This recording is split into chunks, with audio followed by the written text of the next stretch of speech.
తాకట్లో ఉన్న బంగారాన్ని విడిపించి ఆ రోజున మార్కెట్ ధర కట్టి మిగిలిన డబ్బును మీకు అందిస్తుంది కొమ్మూరి గోల్డ్.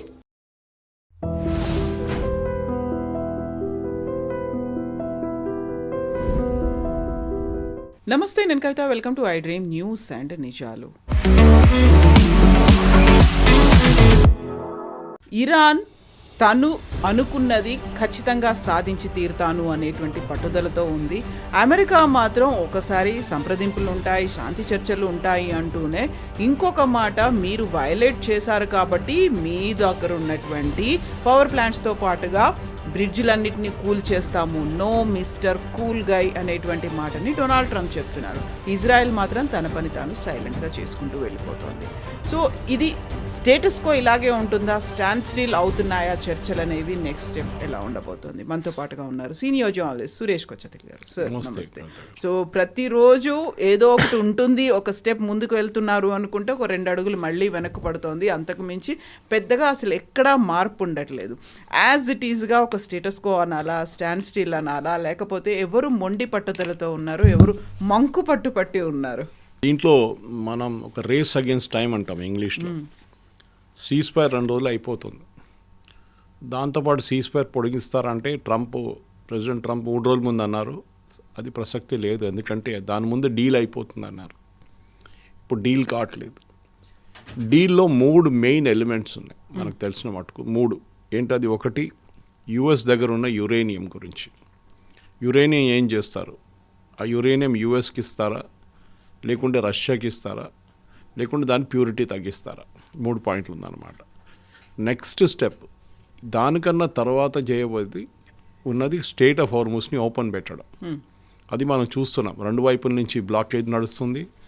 ఒకవైపు నుంచి ఏమంటారు, ఇరానియన్ గవర్నమెంట్ ఏమంటారు, మా వైపు నుంచి ఉన్న షిప్స్ని మేము ఆపేస్తాము, మీరు మా షిప్ని హార్మూస్లో ఆపుతున్నారు, గల్ఫ్ ఆఫ్ ఒమాన్లో ఆపుతున్నారు, so we will have a blockade both ways. కానీ యూఎస్ అంటున్నారు క్వశ్చనే లేదు, we will not lift the blockade, మీరు హార్మూస్ ఓపెన్ పెట్టాలి.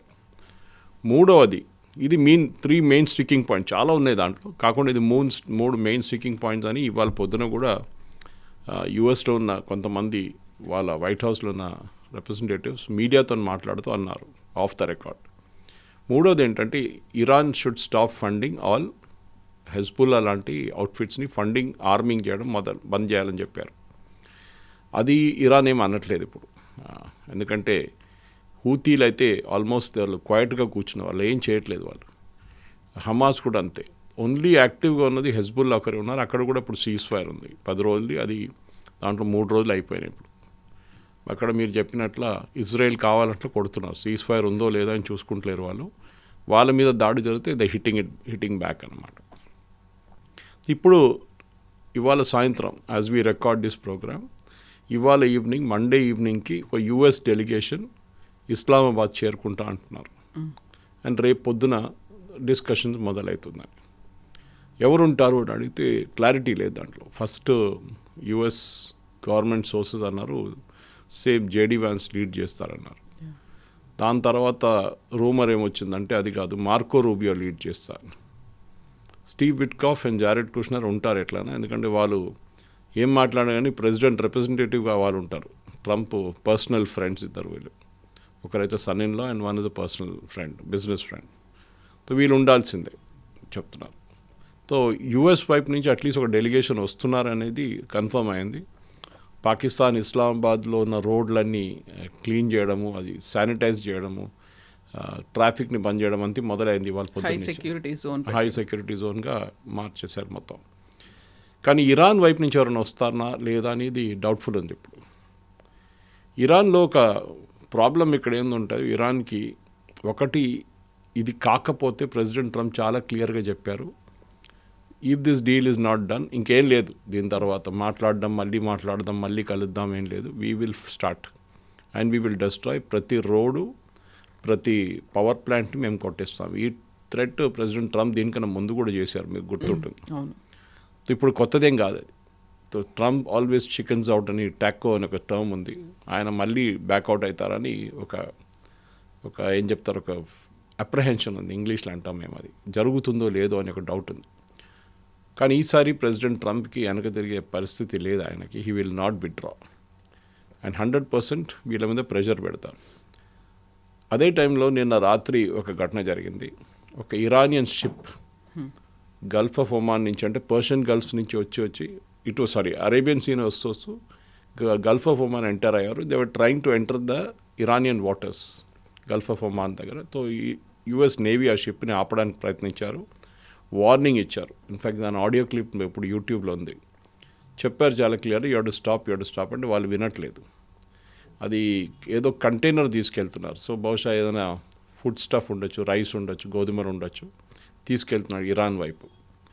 సో యుఎస్ నేవీ షిప్ ఏం చేశారంటే వాళ్ళ ఇంజిన్ రూమ్ని వెకేట్ చేయమని వార్నింగ్ ఇచ్చారు కెప్టెన్ వీళ్ళందరినీ. బహుశా వాళ్ళు వెకేట్ చేస్తుంటారు. దాని తర్వాత ఒక మిసైల్ దాని లోపల కొట్టారన్నమాట. They fired a missile into the engine room. దాంతో షిప్ డిసేబుల్ అయిపోయింది. దాని తర్వాత వీళ్ళు బోర్డ్ చేశారు యుఎస్ నేవీ పర్సనల్. ఆ షిప్ ఇప్పుడు ఏమైంది తెలియదు, కానీ వాళ్ళ యుఎస్ కస్టడీలో ఉంది షిప్. సో ఇరాన్ అన్నారు అదొక ఇంటర్నేషనల్ వార్ లాగా మీరు సీన్ క్రియేట్ చేశారు, మా షిప్ని మీరు బోర్డ్ చేశారు. అది వాళ్ళ పొద్దున ఉన్న పరిస్థితి. ఇప్పుడు ఏం జరుగుతుంది, ఇవాళ సాయంత్రం కానీ రేపు పొద్దున ఈ డెలిగేషన్ మీట్ అవుతారా లేదా, ఇరానియన్ డెలిగేషన్ రాకుంటే యూఎస్ డైరెక్ట్లీ మొదలు పెట్టేస్తారా బాంబింగ్ అనేది. అది కరెక్ట్గా సీజ్ఫైర్తో కోయిన్సైడ్ అవుతుంది. చూడండి, అదే ప్లాన్ చేశారు వాళ్ళు. సీజ్ఫైర్ అయిపోయింది, మేము మొదలు పెడదాం. ఇప్పుడు ఇరాన్ దగ్గర నిన్న ఒక న్యూయార్క్ టైమ్స్ రిపోర్ట్లో యుఎస్ ఇంటెలిజెన్స్ని కోట్ చేసేమన్నారంటే ఇరాన్ దగ్గర వాళ్ళ 70%, which is very surprising, 70% missiles, drones and launchers వాళ్ళ దగ్గర ఉందంటున్నారు. సో ఆలోచించండి, వీళ్ళ లాంచర్స్ అంతా వాళ్ళ దగ్గర ఉందంట. ఇన్ని రోజులు బాంబింగ్ చేసిన తర్వాత కూడా వీళ్ళు ఆల్మోస్ట్ 70% వాళ్ళ దగ్గర ఉంచుకున్నారు. వాళ్ళు ఎక్కడ దాచిపెట్టారో తెలియదు, కానీ they have it with them right now. అది ఉన్నప్పుడు మళ్ళీ ఏం చేస్తారు? ఇప్పుడు ఒక అమెరికన్ ఛానల్లో ఇవాళ పొద్దున ఒక డిస్కషన్లో అన్నారు, సౌదీ అరేబియా మీద ఇరాన్ ఫర్ ఎగ్జాంపుల్ మిసైల్స్ కొట్టేస్తారు, అంటే మా మీద దాడి చేస్తారు, మేము మిగతా దీనికన్నా ముందు కూడా వాళ్ళు చేశారు. ఇది కువైత్, బహ్రెయిన్ అందరి మీద దాడి చేస్తారు.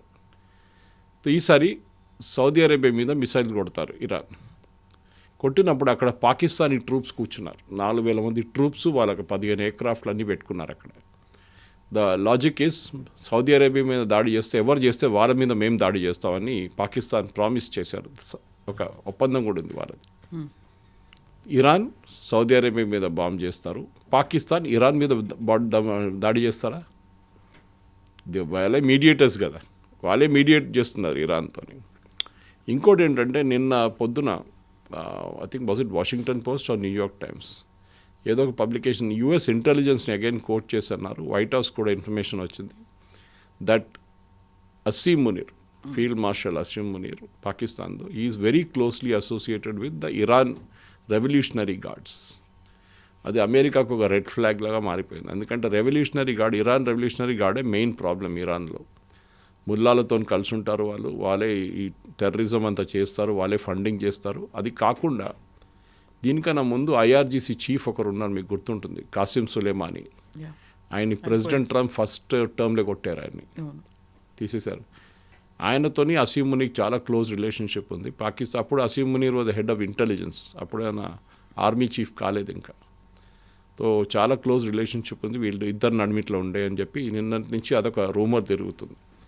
సో ఎక్కడో ఒక చోట్ల ప్రెసిడెంట్ ట్రంప్కి ఇది అడ్రస్ చేయాల్సి వస్తుంది. And why are you trusting Asim Munir, Iran revolutionary గార్డ్తో ఇంత క్లోజ్ సంబంధాలు ఉన్న మనిషిని మీరు మీడియేటర్గా ఎట్లా వాడుకుంటున్నారు అని ఒక ప్రశ్న రావచ్చు. సో ఇవన్నీ ఇలా కంటిన్యూ అవుతున్నప్పుడే మన నౌకల మీద కూడా ఐఆర్జీసీ అటాక్ చేసింది అనే దాంతో 2 మళ్ళీ రిటర్న్ వచ్చాయి అని, ఆ తర్వాత మళ్ళీ లేదు మీ నౌకల మీద మేము అటాక్ చేయము, మీరు మాకు చాలా క్లోజ్ ఫ్రెండ్స్ అనే మాట ఐఆర్జీసీ ఇరాన్ కూడా చెప్తోంది అనేది. అంత క్లోజ్ ఫ్రెండ్స్ అని మనల్ని భావిస్తూ ఉన్నప్పుడు అటాక్ అనేది ఎందుకు చేశారు, అండ్ మనం ఎందుకు ఇంటర్వ్యూన్ అవ్వట్లేదు? భారతదేశం అక్కడ ఒక క్లోజ్ ఫ్రెండ్షిప్ ఉంది, ఒక పాజిటివ్నెస్ అనేది ఉన్నప్పుడు మనం ఇంటర్వ్యూన్ చేయొచ్చు కదా. మనం ఎంటర్ కాలేమా యుద్ధంలో, ఎందుకంటే then it becomes very messy. దానికోసం మనం బయట ఉన్నాం, we're in the Arabian sea. అక్కడి నుంచి గల్ఫ్ ఆఫ్ ఒమాన్ నుంచి బయటికి రాగానే మన నేవీ ఎస్కాట్ చేసి తీసుకెళ్తారు. అది కాండ్లా వైపు ఉండొచ్చు, ముంబై వైపు ఉండొచ్చు, చెన్నై వైపు ఉండొచ్చు, విశాఖపట్నం వైపు, ఎక్కడికి వెళ్ళి షిప్ తీసుకెళ్ళిపోతారు వాళ్ళు. కానీ we cannot enter the straight of Hormuz. చాలా క్రూషియల్ స్ట్రైట్ అది. అక్కడ చాలా మటుకు చాలా డిఫికల్ట్ సిచ్యువేషన్లో ఉన్నారు. ఒక వైపు యుఎస్ నేవీ వాళ్ళది 30-40 షిప్స్, మనం 2 షిప్పులు తీసుకొని ఏం చేస్తాం అక్కడ. ఇరాన్ ఏమంటున్నారంటే అది ఫైరింగ్ జరిగింది కరెక్టే, కానీ ప్రెసిడెంట్ ట్రంప్ దాంట్లో ఒక క్లారిఫికేషన్ నేను ఇచ్చాడు. అది ఇండియన్ షిప్స్ కాదు, they were ships belonging to French and another country, I forget, France and UK. So అక్కడ ఏం జరుగుతుందంటే కవిత గారు, ఇదొక ఇట్లాంటి క్రైసిస్లో ఈ ఫ్లాగ్ మార్చడం, పేరు మార్చడం చాలా ఈజీ. రాత్రికి రాత్రి పేరు మార్చేస్తారు షిప్ది.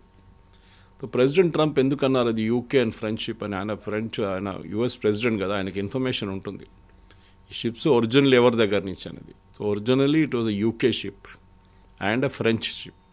దాని పేరు మార్చి ఇండియన్ పేరు పెట్టుకొని దాని ఇండియన్ ఫ్లాగ్ పెట్టుకొని వీళ్ళు బయటకు తీయడానికి ట్రై చేశారు.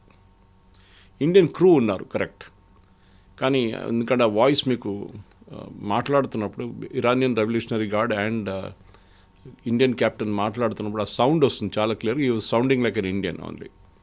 సో ఈ వాజ్ టెలింగ్ మీకు మాకు పర్మిషన్ ఇచ్చారు కదా, మీరు మళ్ళీ మా మీద ఎందుకు ఫైర్ చేస్తున్నారని అడుగుతున్నారు క్యాప్టెన్.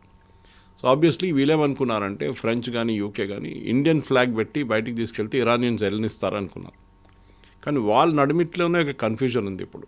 ఇరాన్లో మేజర్గా Iranian revolutionary guards and Iran political leadership నడిమిట్లో ఒక గ్యాప్ వచ్చింది. వాళ్ళ అబ్బాస్ అర్గాచి వాళ్ళ ఫారిన్ మినిస్టర్ మొన్న కనిపించింది, దాని తర్వాత ఆయన కనిపించట్లేదు ఇప్పుడు. మొన్న ఆయన ఒక ట్వీట్ చేసి మీకు గుర్తుంటుంది, ఆమె అంతా బాగానే ఉంది, అన్ని డిస్కషన్ బాగానే జరుగుతుంది, state of Hormuz is completely open అని చెప్పి 3 రోజుల ముందు ఆయనే ఫస్ట్ ట్వీట్ చేశారు ప్రెసిడెంట్ ట్రంప్ చెప్పిన తర్వాత. కానీ ఇప్పుడు చూస్తే దాని తర్వాత within half an hour Araghchi deputy అంటే ఆయన జూనియర్ డెప్యూటీ ఫారిన్ మినిస్టర్ ఒక ట్వీట్ చేశారు, కాదు the state of Hormuz is closed. So దాని తర్వాత రెవల్యూషనరీ గార్డ్స్ వాళ్ళు ఒక ట్వీట్ చేశారు, state of Hormuz is close for all traffic అని. ఆ రోజే అజర్బైజాన్ ఫారిన్ మినిస్టర్ వచ్చారు ఇరాన్కి, that is on Sunday early, Saturday and Sunday early morning. ఆ మీటింగ్లో డెప్యూటీ ఫారిన్ మినిస్టర్ ఉన్నారు, ఆయన కలవడానికి. ఫారిన్ మినిస్టర్ ఎక్కడ పోయింది? సో ఒక ఇరాన్ లోపలే ఏదో ఒక పెద్ద between civilian leadership and military leadership ఒక పెద్ద గ్యాప్ ఒకటి వచ్చేసింది. వాళ్ళ ప్రెసిడెంట్ ఉన్నారంటే ఉన్నారు ఆయన, ఈజ్ కానీ ఒక లైట్ హార్టెడ్ పర్సన్, ఆయన ఎక్కువ టెన్షన్ తీసుకోరు ఆయన. మెయిన్ పర్సన్ అక్కడ వీళ్ళది గలైబాఫ్, వీళ్ళ Iranian speaker of Iranian parliament. ఆయన దీనికన్నా ముందు రెవల్యూషనరీ గార్డ్స్ చీఫ్ ఉండే ఆయన, same position which Qasem Soleimani held, అదే పొజిషన్లో ఆయన ఉన్నారనమాట. దాని తర్వాత ఆయన స్పీకర్ అయ్యారు పార్లమెంట్ది. బహుశా ఆయన ఇప్పుడు కంట్రోల్ చేస్తున్నారు, ఎందుకంటే ఆయన స్టేట్మెంట్స్ ఇష్యూ చేస్తున్నాడు, రెవల్యూషనరీ గార్డ్స్ అదే స్టేట్మెంట్ ఆయన ఇష్యూ చేస్తున్నాడు. Iranian civilian leadership and Iranian military leadership నడిమిట్లో ఒక గ్యాప్ వచ్చింది ఇప్పుడు. దాన్నే అమెరికా ఎక్స్ప్లాయిట్ చేస్తున్నారు. మీకు గుర్తుంటుంది, ఈ టాక్స్ మొదలైనప్పుడు ప్రెసిడెంట్ ట్రంప్ ఒక టర్మ్ యూజ్ చేశారు, ఇరాన్లో ఒక ఫ్రెండ్లీ లీడర్షిప్ ఉన్నారు, చాలా సెన్సిబుల్ పీపుల్, వాళ్ళతో మాట్లాడుతున్నామని. అది ఈ ఫారిన్ మినిస్టర్తోనే మాట్లాడుతున్నారు వాళ్ళు. ఫస్ట్ ఆయనే రిప్రజెంట్ చేశారు. ఈసారి పాకిస్తాన్కి పోయినసారి వెళ్ళినప్పుడు ఆయన స్పీకర్ ఆఫ్ ఇరానియన్ పార్లమెంట్, వీళ్ళిద్దరు వెళ్ళారు నెగోసియేషన్కి. ఆఫ్కోర్స్ టీం తోడు తీసుకెళ్లారు, పెద్ద ఒక టీం. సో ఇప్పుడు అమెరికా దాన్ని ఎక్స్ప్లాయిట్ చేస్తున్నారు. ఎవరు వస్తారు ఇస్లామాబాద్కి అని మేము అప్పుడే ప్రశ్న అడిగాం. ఇరాన్ రాకపోతే ఏమవుతుంది, ఇరాన్ వస్తే ఏం చేస్తారు? ఇరాన్ అంటున్నారు మీరు బ్లాకేడ్ లిఫ్ట్ చేసేదాకా మేము రాము. దట్ నేవల్ బ్లాకేడ్ మీరు పెట్టారు చూడండి, యూ షుడ్ లిఫ్ట్ ఇట్, అప్పుడు దాకా రా. రెండోది మీకు గుర్తుంటుంది, ఒక మేజర్ డిమాండ్ ఇరాన్ ఏముండే అంటే మా అసెట్స్, బయట ఉన్న అసెట్స్ని మీరు రిలీజ్ చేయాలని చెప్పి. అమెరికా అన్నారు నో. ఇరాన్ ఏమన్నారు, మా దగ్గర ఉన్న ఇన్ఫ్రాస్ట్రక్చర్ మొత్తం మీరు ఇజ్రాయెల్ అని మీరు కలిసి ధ్వంసం చేసిన దాంట్లో మా క్యాల్కులేషన్ ప్రకారం $250 బిలియన్ డ్యామేజ్ జరిగింది. 250 బిలియన్. వారేం అడుగుతున్నారంటే 10% ఆఫ్ దాట్ ఆ డ్యామేజ్ మీరు ఇవ్వాల్సి వస్తుంది మాకు అని చెప్పేస్తున్నారు. 10%, దట్ ఈస్ 25 బిలియన్. అది ప్రెసిడెంట్ ట్రంప్ ఇప్పుడు దాకా నో, ఎస్ ఆర్ నో అని చెప్పలేదు, కానీ అమెరికన్ డబ్బులు మేము ఇయ్యమని చెప్పారు, కరెక్టే. కానీ ఇది $250 బిలియన్ అసెట్స్లో ఇరానియన్ అసెట్స్. అది చాలా మటుకు గల్ఫ్ కంట్రీస్లో ఉన్న సీజ్ చేశారు, యూఎస్లో సీజ్ చేశారు, యూకేలో సీజ్ చేశారు, ఇండియాలో ఉన్న అసెట్స్ కూడా సీజ్ చేశారు. బ్యాంక్లో ఉన్న క్యాష్ ఉండొచ్చు, లేకుంటే బిల్డింగ్లు ఉండొచ్చు, ఏదైనా ఉండొచ్చు. దాన్ని రిలీజ్ చేయాలంటే అది పెద్ద ఇష్యూ కాదు, అది ఇట్ క్యాన్ బి డన్. కానీ అది ప్రెసిడెంట్ ట్రంప్కి ఒక చిన్న ప్రాబ్లం కాబోతుంది. నిన్న ఇంకో స్టేట్మెంట్ వచ్చింది కవిత గారు, నేను బహుశా మీకు పంపించాను. అది central command, US central command వాళ్ళ దాంట్లోనే సూపర్విజన్లోనే వాళ్ళ ఏరియా అది మిడిల్ ఈస్ట్ అనేది. వాళ్ళు ఈ సెకండ్ ఎయిర్క్రాఫ్ట్ క్రాష్ అయిన F-15 క్రాష్ అయినప్పుడు దాంట్లో ఉన్న ఒక కర్నల్ని రెస్క్యూ చేయడానికి ఈ వాజ్ టెక్నికల్ సపోర్ట్ గన్నర్ ఉండే ఆయన చేస్తున్నప్పుడు వీళ్ళకి సిట్యుయేషన్ రూమ్ అని వైట్ హౌస్లో ఒక రూమ్ ఉంది. అది బహుశా most famous was when Osama bin Laden capture చేసినప్పుడు ఒబామా వీళ్ళ కమాండర్స్ అందరు కూర్చున్నారు, వైస్ లైవ్లో చూస్తున్నారు. ఆ వీడియో చాలా పవర్ఫుల్ ఉండే, ఆ విజువల్ చాలా పవర్ఫుల్ ఉండే. That is the situation room. అక్కడ కూర్చొని వీళ్ళు చూస్తారు ఏం జరుగుతుంది. మన దగ్గర కూడా ప్రధానమంత్రి ఆఫీస్లో ఉంది, డిఫెన్స్ మినిస్ట్రీలో సిట్యుయేషన్ రూమ్స్ ఉంటుంది. ఆ రోజు ఈ రెస్క్యూ నడుస్తున్నప్పుడు ప్రెసిడెంట్ ట్రంప్ని బయటికి పంపించేశారంట. Because to use the correct word, ఆయన he was raving like a lunatic, అంటే పిచ్చోడ్ లాగా అక్కడ తిరుగుతున్నాడంట ఈస్ట్ వింగ్లో, వైట్ హౌస్లో, షౌటింగ్ ఎట్ పీపుల్. ఆయన ఎవరు దొరికితే వాళ్ళ మీద షౌట్ చేస్తున్నారంట. ఏంటంటున్నారంటే నాకు ఒబామా లాగా కావాలని లేదు, ఒబామా ఏం చేశాడు, I don't want to do the same thing, I don't want to lose something. మన జిమ్మీ కార్టర్ ఏం చేశాడు, I don't want to do the same thing. అప్పుడు హాస్టేజెస్, ఇరానియన్ హాస్టేజెస్, వాళ్ళు హాస్టేజ్ తీసుకున్నారు అమెరికన్ ఎంబసీలో. సో ఈ was screaming and shouting అంటే ఆయన mental state ఏమైపోయిందో ఇప్పుడు అర్థం కావట్లేదు. పాసిబ్లీ ఆయన టెన్షన్లో ఉన్నాడు, ఎందుకంటే దీని నుంచి ఎట్లయినా బయటపడాలి నేను. లేకుంటే ఈ టాక్స్కి ఇప్పుడు ఇరాన్ రేపు రాకపోతే ఎంత పెద్ద ఎంబరాస్మెంట్ ఉంది కవిత గారు, ఆలోచించండి. మీరు ఒక వైపు కూర్చున్న ముందు మీ వైపు ఎవరు లేరు, అటువైపు ఏం చేస్తారు మీరు? ఎవరినో చిన్న లీడర్ని తీసుకొచ్చి కూర్చోబెట్టలేరు కదా. You have to bring the decision makers. ఇటువైపు కూడా స్టీవ్ విట్కాఫ్ కానీ జారెడ్ కుష్నర్ డెసిషన్ తీసుకోలేరు వాళ్ళు. ఇరాన్ ఒక ప్రపోజల్ పెడితే మళ్ళీ ఫోన్ చేస్తారు మార్కో రూబియోకో, లేకుంటే వైస్ ప్రెసిడెంట్ వ్యాన్స్కో, లేకుంటే ప్రెసిడెంట్ ట్రంప్కి ఏం చేయాలి మేము అని చెప్పేసి. మీరు ఒక ప్రొఫెషనల్ టీంని తీసుకురాలేదు నెగోషియేషన్కి. ఇరాన్ ఏమంటున్నారంటే, ఇది వాళ్ళు మొన్న చెప్పారు, సాటర్డే రోజు చెప్పారు, మనం ఫస్ట్ ఒక ఫ్రేమ్వర్క్ డెవలప్ చేస్తాం. ఇప్పుడు మన ట్రేడ్ టాక్స్లో చేస్తున్నాం, అది యుఎస్తో. ఫ్రేమ్వర్క్ అంటే ఒక 10 పాయింట్లు, broad points. We will discuss the uranium issue, అంతే. ఏం డిస్కస్ చేద్దాం మనం, we will decide in the next meeting. We will decide the compensation for damage infrastructure. మా ఇన్ఫ్రాస్ట్రక్చర్ డ్యామేజ్ అయింది, దానికి ఏం చేద్దామని చెప్పి ఇరానియన్ ఇన్ఫ్రాస్ట్రక్చర్ మేము మాట్లాడతాం, ఫ్రోజన్ అసెట్స్ నుంచి. మూడవది ఫండింగ్ ఆఫ్ హెజ్బుల్లా, హూతీలు, హమాస్. అట్లనే ఒక 10 పాయింట్లు ఫ్రేమ్వర్క్లు వేసి, ఆ ఫ్రేమ్వర్క్ ఒకసారి ఫ్రీజ్ చేసిన తర్వాత ఎస్ వీ విల్ నెక్స్ట్ మీటింగ్లో దీని గురించి మనం ఇంకా డీటెయిల్గా డిస్కషన్ చేద్దామని. ఇది ఇరాన్ ప్రపోజ్ చేశారు, which I think it's very sensible. కానీ అమెరికా దానికి ఒప్పుకుంటారో లేదో తెలియదు, ఎందుకంటే ప్రెసిడెంట్ ట్రంప్కి ఇప్పుడు ఇమ్మీడియట్ రిజల్ట్ కావాలి. ఆయనకి మీరు వస్తారు, కూర్చుంటారు, ఎస్ ఆర్ నో చెప్పండి, దాని తర్వాత నేను బాంబింగ్ మొదలు పెట్టేస్తాను.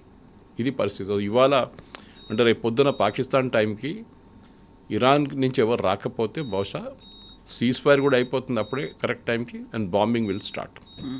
సో సడన్గా ఇరాన్ ఏమైనా డెసిషన్ తీసుకొని పంపించవచ్చా అనే దాంతోపాటుగా వరల్డ్ వైడ్గా ఏం జరుగుతోంది, ఈ 3 దేశాల ఇంపాక్ట్ మెల్లిమెల్లిగా స్ప్రెడ్ అవుతూ వస్తున్నప్పుడు ఈ 50 days కూడా కంప్లీట్ అయిపోయాయి. ఒక న్యూ నార్మల్గా తీసుకుంటున్నారా, రెగ్యులర్ రొటీన్ థింగ్ అనే దాంట్లో అలవాటు పడిపోయారా? నెక్స్ట్ నిజంగానే ఇది జరగాలి, ఇది ఎండ్ అవుతే బాగుండు అని కోరుకుంటున్నటువంటి కంట్రీస్ ఎన్ని ఉన్నాయి అసలు? యాక్చువల్లీ ఇప్పుడు ఈ strait of Hormuz closure immediate impact ఎవరి మీద ఉండదు. ఇంటర్నేషనల్ ఆయిల్ ప్రైసెస్ పెరుగుతుంది. ఇవాళ పొద్దున అల్ జజీరాలో they was a international maritime expert oil గురించి, ఆయిల్ ట్రాన్స్పోర్ట్ గురించి ఉన్న పెద్ద సీనియర్ వైస్ ప్రెసిడెంట్ లెవెల్ ఒక ఆయన మాట్లాడారు. ఆయన మాట్లాడుతూ ఏమన్నారు, ప్రతి దేశం దగ్గర 60 రోజులకి ఉన్న ఫ్యూయల్ ఉంటుంది ఎప్పుడైనా. ఐదర్ వాళ్ళ పోర్ట్స్లో ఉంటుంది, వాళ్ళ రిఫైనరీలో ఉంటుంది, లేకుంటే ట్రాన్సిట్లో ఉంటుంది. సో 60 రోజుల దాకా ఇంపాక్ట్ లేదు. ఇప్పుడు క్లోజ్ అయ్యి 5 రోజులు అయ్యాయి, అంటే 55 రోజులకి ఇంకా వాళ్ళ దగ్గర స్టాక్ ఉంది. ఇంకొక 5 రోజులు ట్రాన్సిట్, 5 నుంచి 10 రోజులు ట్రాన్సిట్ పెట్టుకుంటే 40 రోజులకి ఉన్న టెన్షన్ ఇప్పుడు లేదు. So President Trump this way or that way ఒక డెసిషన్ తీసుకొని ఇరానియన్ గవర్నమెంట్ మీద దాడి చేసి వాళ్ళ ఇరానియన్ రెవల్యూషనరీ గార్డ్స్, అది లరాక్ ఐలాండ్ వైపు కానివ్వండి, మిగతా చోట్ల ఇరానియన్ కోస్ట్ లైన్ దగ్గర ఉన్న వాళ్ళ మీద దాడి చేస్తే బహుశా ఈ రెస్ట్రిక్షన్స్ లిఫ్ట్ అయిపోతుంది. నేను అదే చెప్పాను, ఆర్ పార్ అంటారు హిందీలో, అవును. ఐదర్ వే. తెలుసుకుందాం మనం. ఎందుకంటే ఇది చాలా రోజులు పొడిగించుకు తీసుకెళ్ళారు. నేను చెప్పాను మీకు ఒక ఫ్రేమ్వర్క్ అగ్రిమెంట్ అంటే వీ కెన్ పోస్ట్పోన్ ఇట్, కానీ దాంట్లో కూడా ఈ స్ట్రేట్ ఆఫ్ హార్మజ్ ఓపెన్ చేయాలని చెప్పి ఒకటి. ఇప్పుడు ప్రెసిడెంట్ ట్రంప్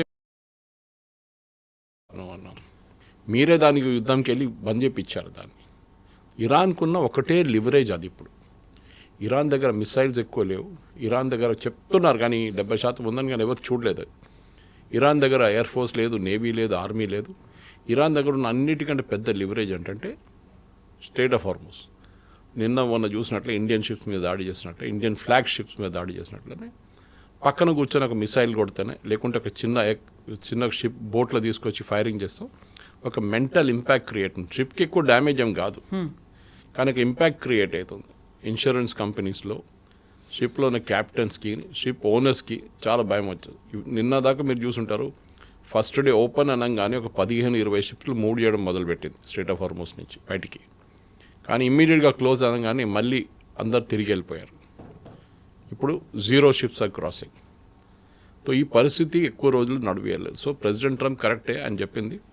ఆర్యాపార్ ఇవాళ సాయంత్రం రేపు పొద్దున్న కలిసి డిసైడ్ చేసుకుందాం. మీరు చేయకపోతే I will finish you of.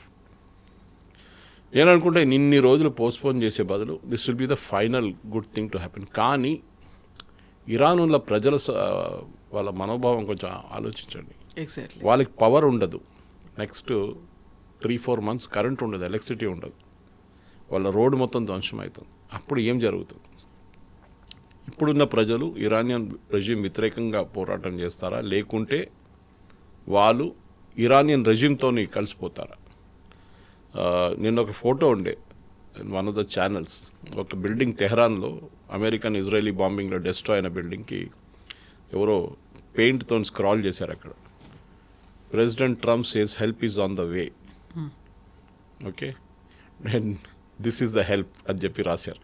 అంటే కూలిపోయిన బిల్డింగ్, డిస్ట్రక్షన్ అంతా అయిపోయింది. అండ్ దాని కింద యాజ్ యూజువల్ వాళ్ళ ఇరానియన్ స్లోగన్ ఒకటి ఉంటుంది, డెత్ టు అమెరికా. సో ప్రజలు కూడా అక్కడ ఏమైందంటే, ఇప్పుడు మీరు ఈ పవర్ ప్లాంట్ కొట్టిన దాంట్లో ఇంపాక్ట్ ప్రజల మీద ఉంటుంది. రెవల్యూషనరీ గాడు వాడు జనరేటర్ పెట్టుకొని వాడు డీజిల్ నింపుకొని వాళ్ళు నడిపించుకుంటాడు life. But what about hospitals, what about restaurants, what about hotel, what about schools? వాళ్ళేం చేస్తారు? ప్రజలేం చేస్తారు వాళ్ళ ఇంట్లో? అక్కడున్న ఈ టెంపరేచర్లో they cannot survive without air conditioning. ఏం చేస్తారు? మీకు చెప్పడం చాలా ఇది, నేను కొట్టేస్తాను, డిస్ట్రాయ్ చేసేస్తాను. మళ్ళీ దాన్ని రిస్టోర్ చేయాలంటే మీకు ఒక 3-4 సంవత్సరాలు తీసుకుంటుంది ఒక పవర్ ప్లాంట్ డిస్ట్రాయ్ చేయాలంటే. ఐ కెన్ స్టిల్ మీరు అది వార్ క్రైమ్ అంటున్నారు చాలామంది, కానీ యుఎన్లో ఉన్న యుఎస్ రిప్రజెంటేటివ్ అంటున్నాడు కాదు, అది వార్ క్రైమ్ కాదు, ఆ పవర్ ప్లాంట్స్ వచ్చే పవర్ ఇరానియన్ ఆర్మీ కూడా వాడుకుంటారని, which is a very skewed logic. ఎందుకంటే ఇప్పుడు మన దగ్గర రామగుండం ఉంది, రామగుండం నుంచి పవర్ వస్తుంది హైదరాబాద్ సిటీకి వచ్చి పవర్ గ్రిడ్లో వచ్చి మౌలాలి దగ్గర నుంచి డిస్ట్రిబ్యూట్ అవుతుంది పవర్ గ్రిడ్లో. దాన్ని సికింద్రాబాద్లో ఉన్న ఏఓసి కానీ ఈఎంబి కానీ మిగతా వాళ్ళు వాడుకుంటారు, గోల్కొండ వైపు ఉన్న ఆర్టిలరీ సెంటర్ వాళ్ళు వాడుకుంటారు ఆర్మీది. మీరేం చెప్తారు? ఇప్పుడు Ramagundam is use by Indian army అంటారు. కాదు కదా, ప్రజలు కూడా వాడుకుంటున్నారు. సివిలియన్ 90% వాళ్ళు వాడుకుంటారు, 5% వీళ్ళు వాడుకుంటారు. Hakimpet air force base, Begumpet, EME, AOC, artillery centre. Iran కూడా అదే లాజిక్ మీరు యూజ్ చేయండి. 5% దాని నుంచి ఉన్న ప్రొడక్షన్ని, electricity production Iranian revolutionary guards వాడుకున్నారని చెప్పి మొత్తం 100% డిస్ట్రాయ్ చేయడం ఏంటి? ప్రజలకు ఎవరికి ఎలక్ట్రిసిటీ ఉండదు అప్పుడు. So technically it's a war crime. International మన రూల్స్ చూస్తే జెనీవా కన్వెన్షన్ ప్రకారం it is a war crime. President ట్రంప్ని ఇంటర్నేషనల్ కోర్టులో ట్రై చేయొచ్చు, కానీ దట్ ఈస్ పనికిరాదు. అది నెతన్యాహు వ్యతిరేకంగా ఒక అరెస్ట్ వారెంట్ కూడా ఉంది ఎప్పటి నుంచో. Nobody cares about it. కానీ ఒక సైకలాజికల్ అడ్వాంటేజ్ ఉంటుంది. At the same time Iranian regime కూడా అర్థం చేసుకోవాలి. ఒకటి, ఖమనే ఉన్నారా లేదా తెలియదు. ఆయన ఆర్డర్లు ఇస్తున్నారు, ఏదైతే మెసేజ్ పెడుతున్నా, కానీ ఇవాళ దాకా ఎవరు ఆయన చూడలేదు. ఒక వీడియో లేదు, ఒక ఫోటో లేదు, ఏం లేదు ఆయనది ఆఫ్టర్ ద అటాక్. ఆయన లేరనుకోండి, then it becomes very easy for US. ఒఫిషియల్గా ఒకసారి డిక్లేర్ చేసేసారు US, no he's not there, he's died అని చెప్పి. దెన్ వాళ్ళ ఇరానియన్ ఆర్మీ మీద ఉన్న సైకలాజికల్ ఇంపాక్ట్ చాలా పెద్దగా ఉండబోతుంది. ఓకే, ఎందుకంటే కొత్త లీడర్ని మళ్ళీ అనుకోవాల్సి వస్తుంది, ఆ టైం ఉండదు. ఇంకా ప్రెసిడెంట్ ట్రంప్ దాని లోపల కొట్టేస్తారు వాళ్ళు. ఫస్ట్ టార్గెట్ ప్రెసిడెంట్ ట్రంప్ది ఆబ్వియస్లీ ఇరానియన్ రెవల్యూషనరీ గార్డ్స్ ఉండొచ్చు. వాళ్ళని కొట్టిన తర్వాత మిగతా వాళ్ళని చూసుకుంటారు ఆయన. సో బహుశా ఇవాళ యాజ్ వీ స్పీక్ రేపు పొద్దున్న నేను చెప్పాను చూడండి, రేపు ట్యూస్డే ఆఫ్టర్నూన్ దాకా ఇండియన్ టైం ఆ ట్యూస్డే ఈవినింగ్ దాకా ఏదో ఒక డిసిషన్లో ప్రెసిడెంట్ ట్రంప్ డిసిషన్ తీసుకుంటారు. ఇంకా ఆయన పొడిగించరు దీన్ని. సీజ్ ఫైర్ ఎక్స్టెన్షన్ అనేది క్వశ్చనే లేదు. సో 3 కంట్రీస్లో 3 డిఫరెంట్ సిచ్యువేషన్స్ అనేవి ఉన్నాయి. అమెరికాలోనేమో అక్కడ దీన్ని కాల్ ఆఫ్ చేస్తే బెటర్ అనేటువంటి ఒక మాట ఉంది, ఒక ప్రొటెస్ట్లు అనేవి అవుతున్నాయి, మళ్ళీ అది ఇంపాక్ట్ అనేది ఉంటుంది అని. ఇజ్రాయెల్లో మాత్రం మా మాటనే డొనాల్డ్ ట్రంప్ ఎందుకు చెప్తున్నారు, we will go ahead with the war అనే మాట ఇజ్రాయెల్లో వస్తుంది. ఇరాన్లో ఏమనుకుంటున్నారు అనేది అసలు తెలియదు. ఇప్పుడు రెజ్యూమ్ చేంజ్ అనుకుంటే రెజ్యూమ్ చేంజ్ జరగలేదు, అక్కడ అన్ని డిస్ట్రాయ్ చేశారు, డిస్ట్రక్షన్స్ అవుతున్నాయి. బట్ పబ్లిక్ ఏం కోరుకుంటున్నారు, వాళ్ళకి ఏం కావాలి అన్నది ఐఆర్జీసీఓ లేకుంటే స్పీకరో ఫారెన్ మినిస్టరో ఏదో ఒకటి మాట్లాడుతున్నారు తప్ప ఆ వాయిస్ బయటకు వస్తుందా లేదా? ఎందుకంటే ఇరాన్లో ఫిబ్రవరి 28 తారీఖు అటాక్ జరిగిన తర్వాత ఇంటర్నెట్ బ్లాక్అవుట్ పెట్టారు కంప్లీట్గా. ఇవాళ దాకా బ్లాక్అవుట్ లిఫ్ట్ చేయలేదు. In fact is the longest blackout అంటున్నారు ఏదైనా ఒక పెద్ద కంట్రీలో, ఇరాన్ లాంటి పెద్ద కంట్రీలో లాంగెస్ట్ బ్లాక్అవుట్. ఇవాళ మనం what are we speaking today 31+1 32+20 52 days, 52 రోజులు అయిపోయినాయి వాళ్ళకి. 52 రోజుల నుంచి ఇంటర్నెట్ లేదు అక్కడ. ఉందంటే ఉంది. ఇప్పుడు మీరు బీబీసీ వాళ్ళు, అల్ జజీరా వాళ్ళు ఎట్లా మాట్లాడుతున్నారు, వాళ్ళ రిపోర్ట్ వస్తుందంటే వాళ్ళకి యాక్సెస్ ఇస్తారు, లిమిటెడ్ యాక్సెస్. అది కూడా సెన్సర్షిప్ ఉంటుంది, చూస్తూనే ఉంటారు ఎవరో లైవ్గా వీరు ఏం మాట్లాడుతున్నారు. ఎలాన్ మస్క్ ది ఆయన సెపరేట్గా ప్రొవైడ్ చేస్తుంది. స్టార్లింక్ కూడా పనిచేయట్లేదు అక్కడ ఎక్కువ. నిన్ననే స్టార్లింక్ ఆపరేట్ చేస్తున్న 3 అరెస్ట్ చేశారు తెహరాన్ ఎయిర్పోర్ట్లో. సో స్టార్లింక్ని మనం పక్కన పెడదాం. స్టార్లింక్ నుంచి కాదు, మనకి ఒక పిక్చర్ కూడా కనిపించట్లేదు అక్కడ. కొంతమంది ప్రజలు నిన్న తీసిన మన తీసిన పిక్చర్స్ కొన్ని ఛానల్స్లో వచ్చినాయి నిన్న. ఆల్మోస్ట్ గాజా లాగా ఉంది సిచ్యువేషన్. అన్ని బిల్డింగ్ కూలిపోయినాయి, బ్రిడ్జ్లు పోయినాయి, మేజర్ ఇన్ఫ్రాస్ట్రక్చర్ అన్నీ పోయినాయి. రెవల్యూషనరీ గార్డ్స్ వాళ్ళ హెడ్ క్వార్టర్స్ కొట్టేశారు. అది నాట్ ఓన్లీ జస్ట్ తెహరాన్, ఫోడ్రోలో ఉంది, ఇస్ఫహాన్లో ఉంది, మిగతా చోట్ల కూడా అదే జరుగుతుంది. ఆ పరిస్థితిలో ఇరాన్లో ఇప్పుడు ఏం జరుగుతుందని ఎవరికి తెలియదు. మీరు ఒకసారి ఇంటర్నెట్ ఓపెన్ చేశారనుకోండి, ఓపెన్ అప్ చేస్తే వాళ్ళ ఇంటర్నెట్ యాక్సెస్ ఇస్తే మీకు నిజం అక్కడ ఏం జరుగుతుందో తెలిసిపోతుంది. ఇప్పుడు మనకి లెబనాన్లో ప్రాబ్లం లేదు, మనకి 24/7 మనకు తెలుస్తుంది అక్కడ ఏం జరుగుతుందని. గాజాలో యుద్ధం నడుస్తున్నప్పుడు లైవ్గా బాంబింగ్ చూసాం మనం, అక్కడ ప్రాబ్లం లేదు. కానీ ఇరాన్లో ఏం జరుగుతుందని మనకేం అర్థం కావట్లేదు. ఓన్లీ ఏరియల్ షార్ట్స్ వీళ్ళు అది ఇజ్రాయలీ ఎయిర్ ఫోర్స్ కానివ్వండి, యుఎస్ ఎయిర్ ఫోర్స్ రిలీజ్ చేసిన షార్ట్స్ ఒకటే మనకు కనిపిస్తుంది. బహుశా అక్కడ the situation is very bad, చాలా దారుణమైన పరిస్థితి. దీనికన్నా ముందు కూడా చెప్పాం కవిత గారు, మీకు గుర్తుంటుంది, వాళ్ళ ఫుడ్ ఇన్ఫ్లేషన్ ఇస్ 120%. వాళ్ళు తినడానికి ఏం లేదు వాళ్ళ దగ్గర, బికాజ్ వాళ్ళది ప్రతి సోర్స్ బయట నుంచి రావాల్సింది. ఇప్పుడు ఈ బ్లాకెట్ పెట్టిన తర్వాత అది కూడా లేదు. అండ్ ఇరానియన్ ప్రజలు అనేది చిన్న పాపులేషన్ కాదు, 90 మిలియన్ పాపులేషన్ ఉంది వాళ్ళకి. How will they feed them? వాళ్ళని ఎట్లా ఇస్తారు వాళ్ళకి తిండి?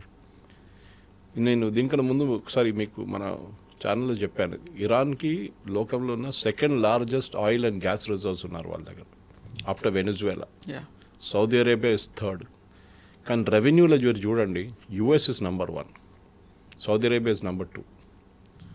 వీళ్ళు ఇరాన్ లేదు, వెనిజువేలా మనం అర్థం చేసుకోవచ్చు. వాళ్ళకు కూడా ఇదే బ్యాన్ పెట్టిన తర్వాత చాలా సంవత్సరాల నుంచి వాళ్ళకి టెక్నాలజీ లేదు, డ్రిల్లింగ్ టెక్నాలజీ లేదు, ఏం లేదు, రిఫైనరీ లేదు. ఇటువైపు ఇరాన్లో కూడా అదే ప్రాబ్లం. శాంక్షన్స్ పెట్టిన తర్వాత వాళ్ళకు కూడా కొత్త ఎక్విప్మెంట్ వాళ్ళు తెప్పించుకోలేకపోతున్నారు.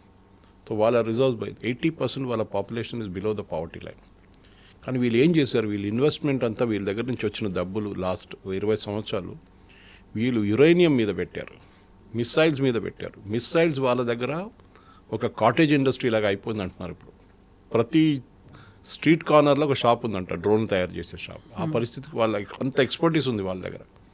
దానికోసం వాళ్ళు ఇన్ని డ్రోన్లు తయారు చేసుకుంటున్నారు. ఇప్పుడు కూడా ఇంత బాంబింగ్ జరిగిన తర్వాత కూడా యూఎస్ అంటున్నారు 70% వాళ్ళ డ్రోన్స్ అన్నీ ఆర్ ఇంటాక్ట్, వాళ్ళ మిసైల్స్ ఆర్ ఇంటాక్ట్, 30% వాళ్ళ లాంచర్స్ ఆర్ ఇంటాక్ట్ అంటున్నారు. అంటే వాళ్ళ దగ్గర రెసిలియన్స్ ఉంది, కానీ ఎక్కువ రోజులు తట్టుకోలేరు వాళ్ళు. నెక్స్ట్ బికాజ్ ఎకనామిక్ రియాలిటీ ఒకటి ఉంది. మీరు మిలిటరీ రియాలిటీ పక్కన పెట్టండి, ఎకనామిక్గా వాళ్ళ దగ్గర డబ్బులు లేవు. మనం లాస్ట్ టైం మనం పంపించాం బియ్యం ఇండియా నుంచి వాళ్ళకి, గోధుమలు పంపించాం మనం. ఎన్ని రోజులు మనం మెడిసిన్స్ పంపించాం మనం ఇక్కడ నుంచి, వి సెంట్ ఇట్ బై షిప్. కానీ ఇప్పుడు వాళ్ళ అది కూడా లేదు. ఇప్పుడు మన షిప్ మీద కొట్టిన తర్వాత కూడా నాకు కూడా కోపం వచ్చింది. నేను ట్వీట్ చేశాను, why should we help Iran? మన షిప్ మీద Iranian ambassador in India was called to the foreign office last night. ఆ రోజు రాత్రి he was given a protest note. So ఆయన కూడా ఏం చేయలేరు. ఇండియాలో కూర్చొని ట్వీట్ చేస్తారు అంతేగాని వీళ్ళకి పవర్ ఉన్నది అంతా ఇరానియన్ రెవల్యూషనరీ గార్డ్స్ దగ్గరే. He is absolutely nobody. ఆయన కాదు, any Iranian embassy across the world వాళ్ళకి పవర్ లేదు.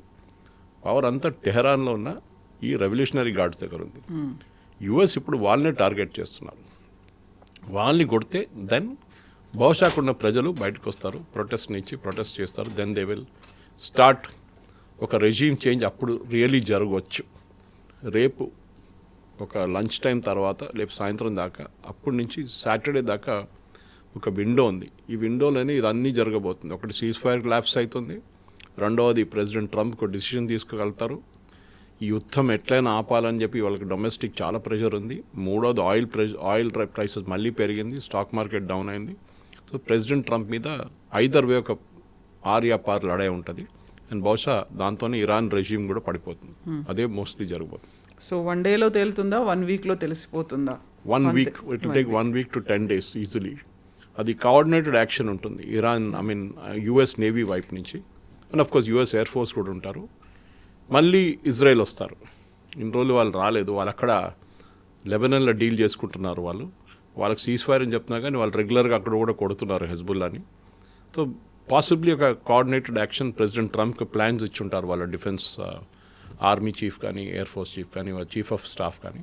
Saying these are the menu, మీ దగ్గర ఉన్న మెనూ ఇది ఉంది, మీరు డిసైడ్ చేయండి ఏం చేయాలని చెప్పి. We should bomb Iranian infrastructure. Yes, ఆ ఇరానియన్ ఇన్ఫ్రాస్ట్రక్చర్ కొడితే మళ్ళీ వాళ్ళ రెజ్యూమ్ ఈజీగా పడిపోతుంది.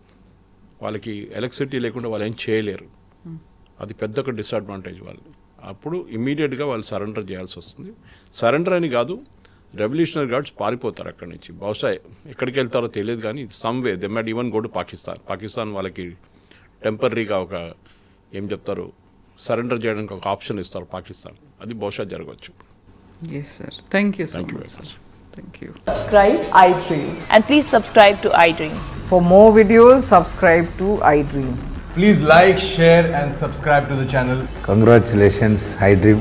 Subscribe to iDream. Subscribe to iDream. So subscribe to iDream Media. iDream ki iDream team అందరికి huge congratulations. Please subscribe iDream Media. Please subscribe to iDream. Subscribe iDream. Please subscribe to iDream. iDream అంటే నా కళల ఛానల్ను subscribe చేసుకున్న నోరు తిరుగుతలేదు. మీరైతే గంట గుర్తు కొట్టండి. For more such videos, please subscribe to iDream. Subscribe to iDream. Please subscribe to iDream. Please subscribe iDream Media. Please do subscribe to iDream. Please subscribe to iDream Media. For best entertainment and information, please subscribe iDream. And don't forget to subscribe to iDream.